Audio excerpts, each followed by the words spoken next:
this book, Drop Dead Healthy by Jacobs, twice now.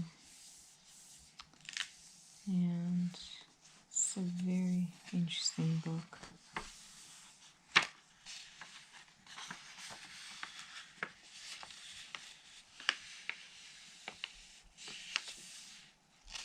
Really entertaining too.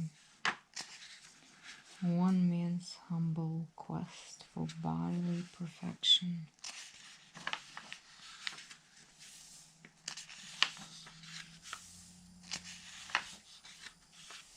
Quite a few chapters here. I want to go straight to the appendix.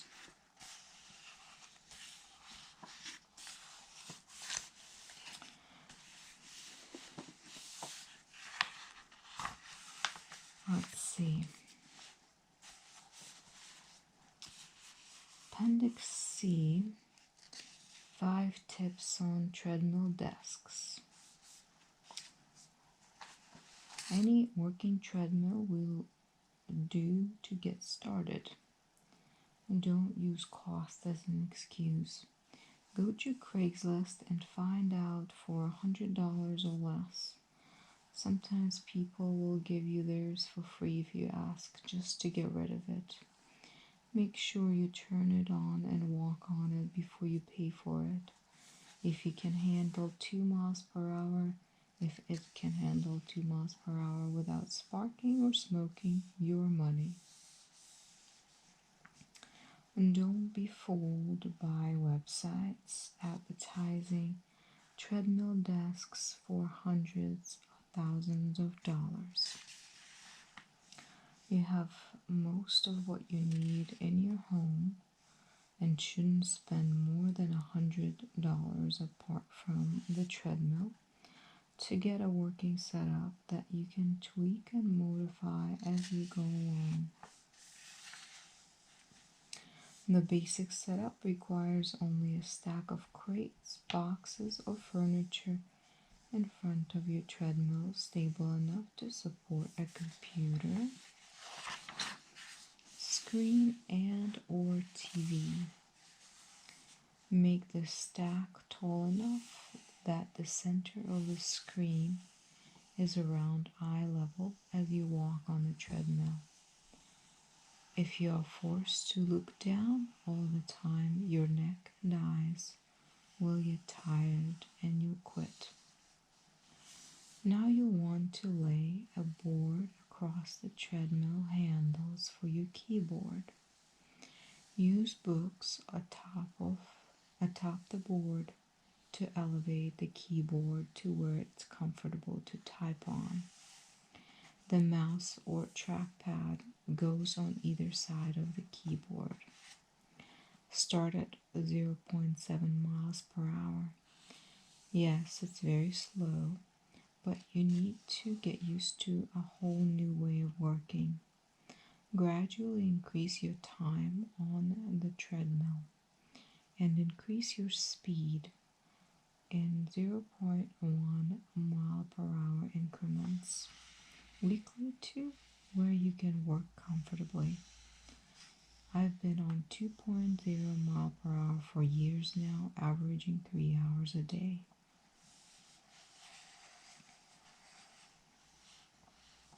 Interesting. My 5 foolproof methods of stress reduction. Self-massage. I rub my shoulders, neck, and arms daily. Outsource your worry. Get someone to trade worries with you. You can try GetFriday.com, an outsourcing firm that will do anything, almost anything legal.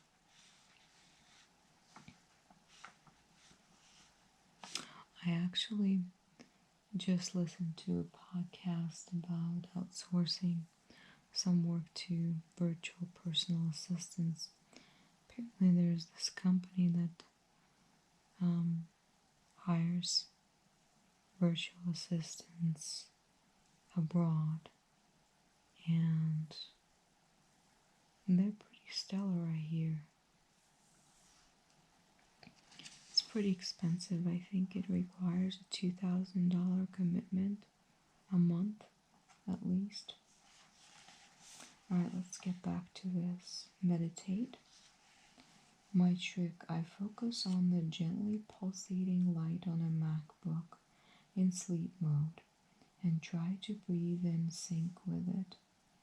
I'm sure Buddhist monks do the same. Yeah, okay. Get a cat or a dog. The State University of New York Buffalo study found that having pets present lowered stress during stressful tasks, such as doing hard math problems or submerging the hand in ice water. Thankfully, my family and I are the occasional foster parents to Daisy, a very cute and drooly basset hound owned by our friends Candace and Ben. Put the Serenity Prayer to work. I've known the prayer, and there's basically, okay, God grant me the serenity to accept the things I cannot change, courage to change things I can, and wisdom to know the difference. But this year, at the suggestion of several stress books, I wrote down all of my worries and sorted them into Category A, things I can control, and Category B, things out of my control. My Category B list was an astoundingly long one, ranging from fear of supervolcano hiding underneath the surface of Wyoming, which may explode any day now and plunge planet Earth into an era of darkness, to the worry that my sons won't find their soulmates, to the concern that the supervolcano might kill my sons' soulmates. Wow. Next one is top 10 pieces of food advice I've gotten all year. Just eat a goddamn vegetables. The Onion newspaper. Don't eat white stuff unless you want to get fatter. Here refers to white bread, white pasta, white tortillas, and arguably potatoes as well.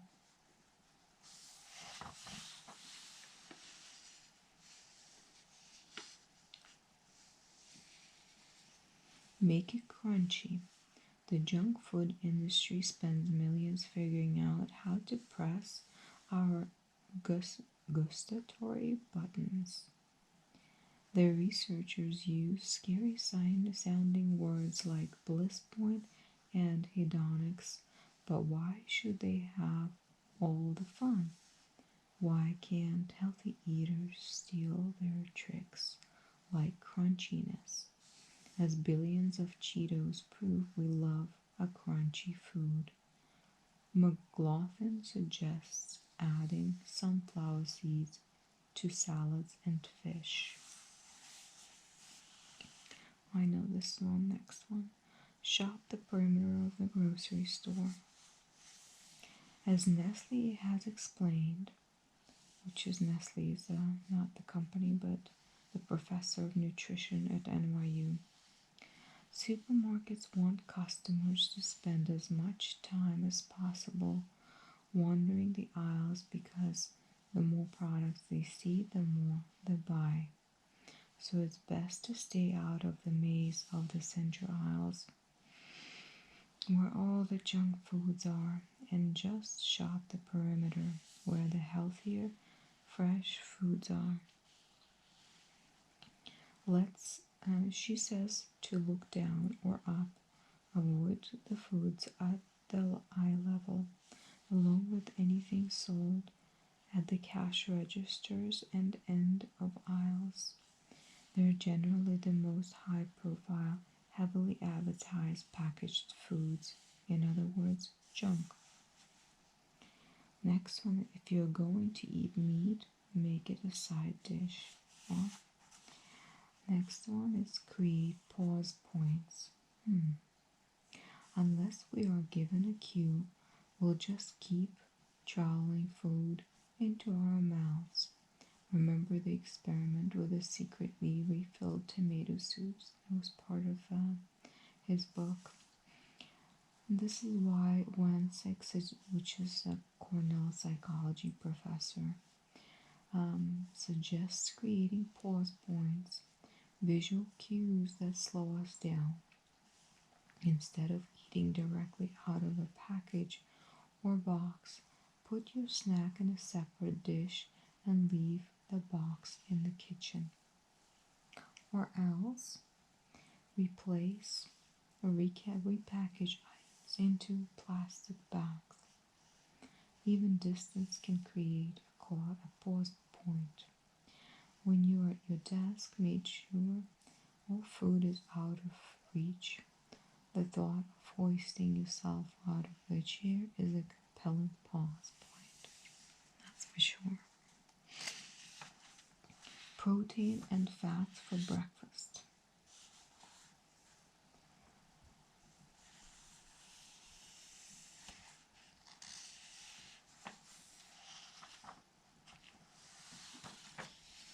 Eat your colors and buy a steamer. Okay, yeah. Don't be so obsessed with healthy food that you end up sitting alone in the corner eating organic kale and silently judging your friends.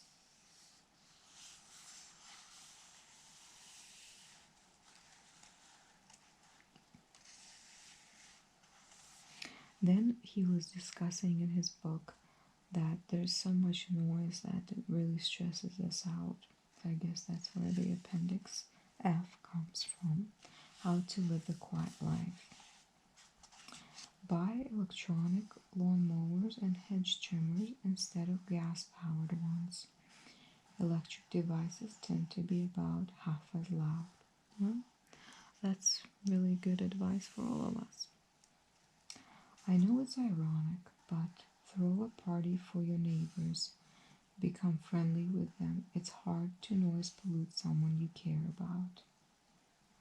For cooling your house, Central Air is the quietest option, and Lennox is one of the quietest brands of Central Air. After that, try a mini split. These ACs have two parts, one in the window, a noisier section out on the balcony. If you've got the sufficient levels of money and noise phobia, try buying two smaller window units, which are usually quieter than a big one.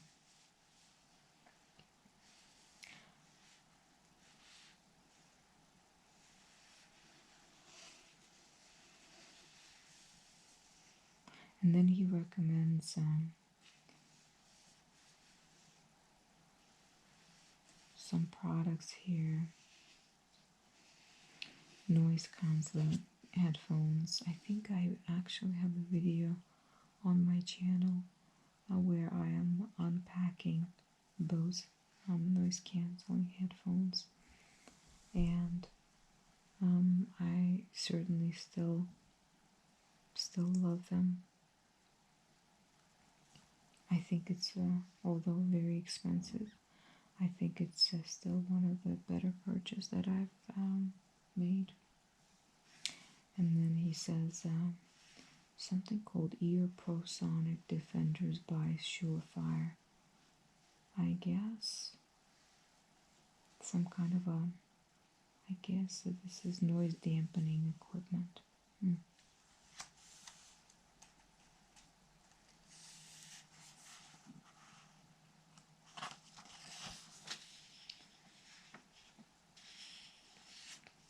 And he goes into the fact that he buys organic food primarily,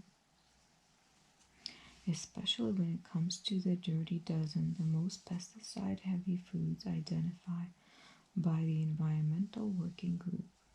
As of 2011, these are apples, celery, strawberries, peaches, spinach, imported nectarines, imported grapes, bell peppers, potatoes, blueberries, domestic, lettuce, kale, collard greens.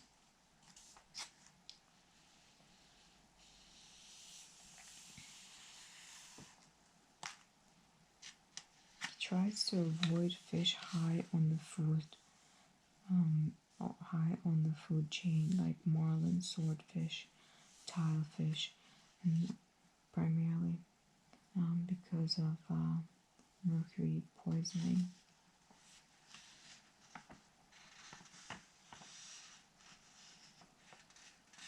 And then he talks about plastics here, BPA specifically.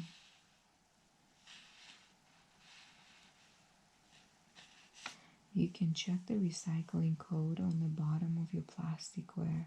Toss anything with a code 3, 6, or 7. These have BPA. I didn't know that. 3, 6, or 7. Just remember this form. 4, 5, 1, and 2. All the rest are bad for you. Somebody came to sleep here.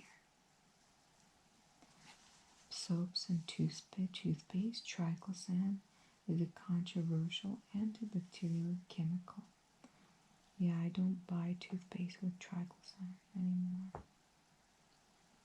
Or really any kind of antibacterial soap. Okay, trying to accommodate him lying down here. Then he's saying cookware. Non-stick cookware usually contained perfluorinated chemicals, which are possible hormone disruptors. I switched the family to stainless steel pots and pans, and then I crossed my fingers.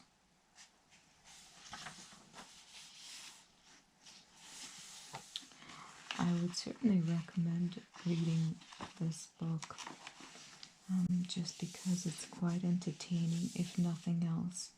And you can get quite a few good pieces of advice here. I think just from these, reading these appendices, you might get a better idea of what the book is about. It's all about healthy living, healthy food, exercise. Some of the appendices we haven't covered is A, how to eat less.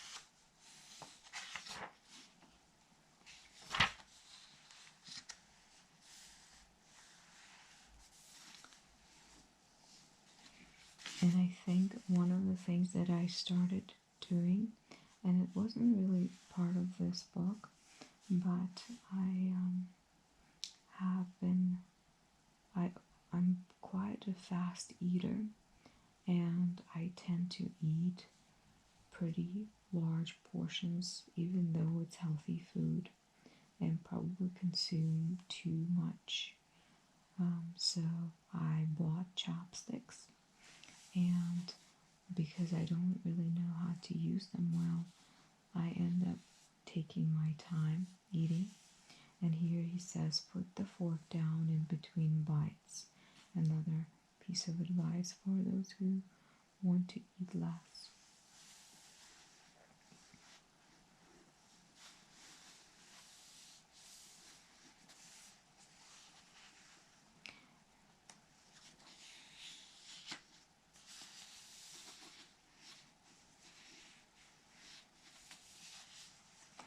So, I have to read you this. Consume an apple, a bowl of soup with cayenne pepper, 2 glasses of water, and a handful of nuts. They have all been shown to suppress the appetite. And here he quotes some studies.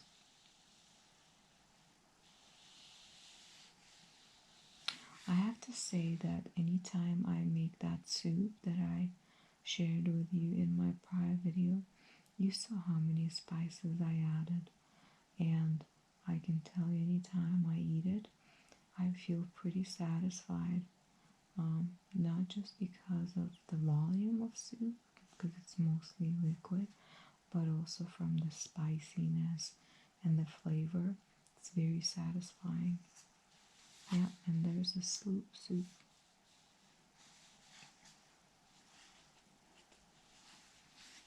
Anyway, so this book is full of advice, but it's not one of those books that just enumerates the advice in like a bullet point, but he actually tries all these things himself and provides his feedback, which is why I love this book. I think it's a really cool idea. So this is one of the few books that I bought instead of just downloading or renting from the library. Or you can at least rent it from the library and then decide if you want it. He also weighs himself in like right here, check up month 5th, month 18 weight, and then he gives some other stats.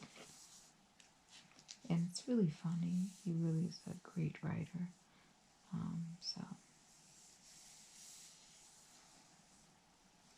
Well, I hope you enjoyed this reading session with me. And